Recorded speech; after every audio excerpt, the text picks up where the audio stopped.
এদিকে ২১শে জুলাইয়ের প্রস্তুতিও তুঙ্গে। ২১শে জুলাই তৃণমূলের শহীদ স্মরণ। উত্তরবঙ্গ থেকে কলকাতায় তৃণমূল কর্মী সমর্থকরা আসতে শুরু করেছে।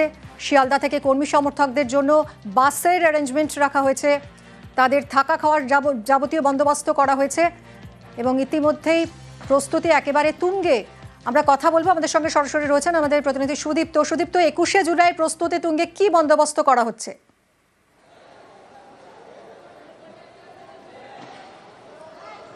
দেখো মিমি, ২১শে জুলাই তৃণমূল কংগ্রেসের শহীদ স্মরণ, আর শহীদ স্মরণের ঠিক ৩ দিন আগে, যদি আমি ১৮ তারিখ ছেড়ে দিই তাহলে হাতে এখনো 2 দিন, ১৯ এবং ২০, ঠিক তার আগেই কিন্তু উত্তরবঙ্গ নেমে এসেছে কলকাতায়।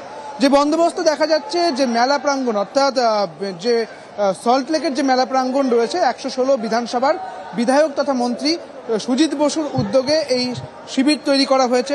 7টি জেলা মূলত রাখা হয়েছে: আলিপুরদুয়ার, কোচবিহার, দার্জিলিং, দক্ষিণ দিনাজপুর, উত্তর দিনাজপুর এবং জলপাইগুড়ি। এই 7টি শিবির করা হয়েছে, তারা আসতে শুরু করেছেন। যেটা জানা যাচ্ছে ২০০০ মানুষ এসে পৌঁছে গিয়েছেন সেখানে এখনই, এবং এখন ঘড়িতে 10টা 10 এই মুহূর্তে খাবার দাবারের যে ব্যবস্থা, সেই ব্যবস্থা অর্থাৎ খাবার দিতে শুরু করা হয়েছে।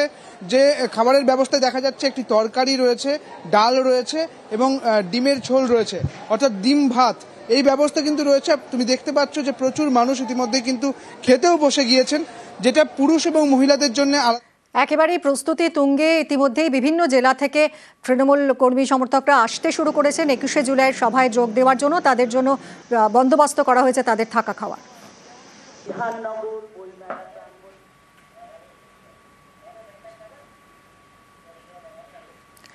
২১শে জুলাই সভায় হস্তক্ষেপ নয়। ২১শে জুলাই ধর্মতলার সভায় হস্তক্ষেপ নয় হাইকোর্টের। যান চলাচল নিয়ে আজ সিদ্ধান্ত জানাবে আদালত। ২১শে জুলাইয়ের সমাবেশ নিয়ে হাইকোর্টে মামলা, বামপন্থী আইনজীবীরা মামলা দায়ের করেন। ২১শে জুলাই সভায় হস্তক্ষেপ নয়, ২১শে জুলাই ধর্মতলায় সভায় হস্তক্ষেপ নয় হাইকোর্টের।